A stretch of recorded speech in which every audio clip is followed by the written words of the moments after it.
So it is Organ Donation Week. It's a topic we've covered a couple of times this week, understandably. Very moving story on the front page of today's Times newspaper about a 13-year-old girl.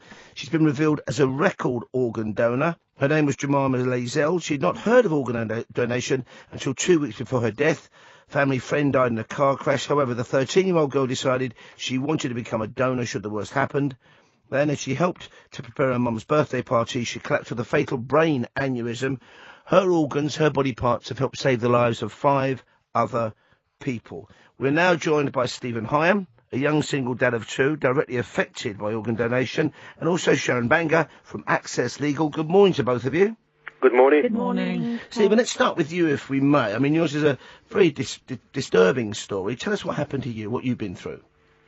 Well, it first started off in 2011. Started off with symptoms with bad metallic taste in my mouth, losing weight, getting fatigue, sickness, visiting the GP, just being diagnosed with gastroenteritis. So I went quite a few times to the GP, and he was just telling me that I was quite a young, fit lad, and there was nothing wrong with me. Turns out a year later, then when I've had another blood test done, that my kidneys had completely packed up.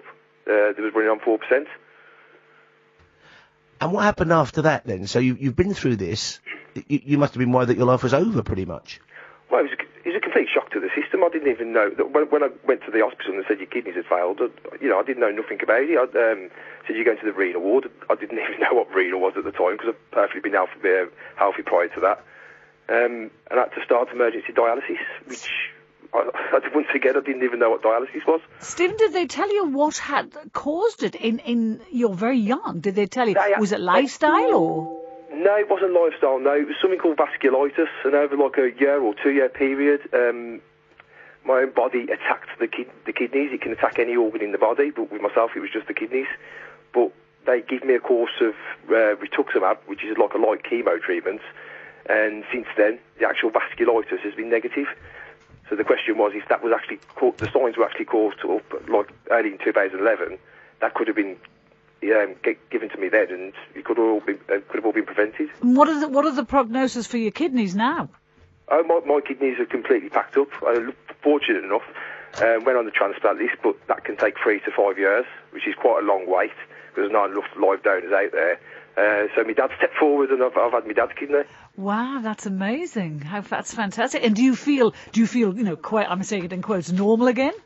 Well, luckily enough, yes. I feel pretty good in myself, to be honest with you. Apart from taking the pills just to stop my body rejecting the kidney, I feel pretty good. And what have they said? That's thanks to live donation, so. That's amazing of your dad to do that as well, isn't it? It's an amazing thing for him to do, yeah. But then again, we only need one kidney, but it's still a big thing to give one away.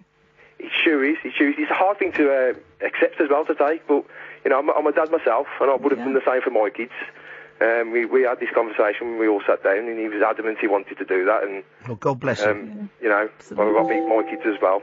So I'm fortunate enough to be here to tell the story. Well, we hope you stay with us for a long time and have a fantastic autumn and Christmas with your family. We can get the thoughts now of Sharon Banga on this one, Solicitor Access Legal. I mean, this is an absolutely appalling case, Sharon.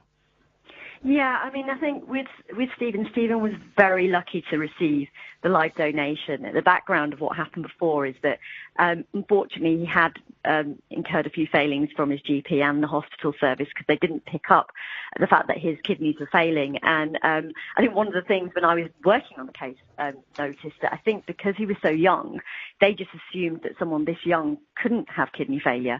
And he unfortunately did. Yeah. And I think one of the things, especially this week, we're talking a lot about transplants and organ donation. And I think Stephen's case shows, and it brings alive the issue of live organ donation, the fact that his father stepped forward and did that. And obviously it's a really difficult decision to make, but it should get people speaking about these things way in advance of getting to the situation. And I think your company has found that over half of us Brits, 53%, are not organ donors. We've not signed up. Do you think we need a system where you have to opt out rather than opt in? Well, I think the situation is very difficult. It's a very personal decision. But what is important is that families are talking about it, that they're talking about it way in advance of the situation happening, so that everyone's aware of what their family member would want if the situation came about. And also, I know that no liability was admitted by the hospital and the GP, but I think a settlement was eventually reached in Stephen's case, wasn't it? Yes, it was. I mean, Stephen's case was unfortunately as simple as the hospital and the GP didn't pick up on his common symptoms of kidney failure. One of the major common symptoms was blood in his urine, and all they really needed to do was give him a relevant blood test or a urine test, and they would have picked it up. And the sad reality for Stephen is that the kidney transplant wouldn't have been needed if they'd picked it up and he'd had the correct treatment. I suppose obviously there's been a really positive ending to this because he's had the transplant, and touch wood, it's going well at the moment. But the thing is, doctors, a lot of doctors and GPs, and this is obviously the case here, don't think that organs failing applies to people in their 30s. And they must look at that in future. No, I don't think they do. I think, especially with kidney failure, it's associated more with the older generation. And I, unfortunately, have dealt with cases where there have been a number of young people who have unfortunately been failed by the system in the diagnosis because it doesn't even feature on the radar of a condition that a young person can have. I dealt with another case involving a young girl. Unfortunately, she passed away at the age of 24, and her diagnosis has been missed. I mean, I think, as I said, in this case, the positive thing is that Stephen lives to tell the tale. He's looking after his 2 children and he's there with his family, but not everyone else is as lucky.